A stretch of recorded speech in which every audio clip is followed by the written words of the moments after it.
ক্ষমা করে দিও গো আমাকে।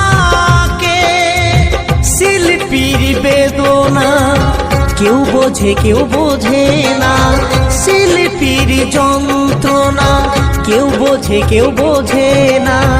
তবু গান গাই আমি আসরেতে, তবু গান গাই আমি আসরেতে। সাথী রে ভুলো না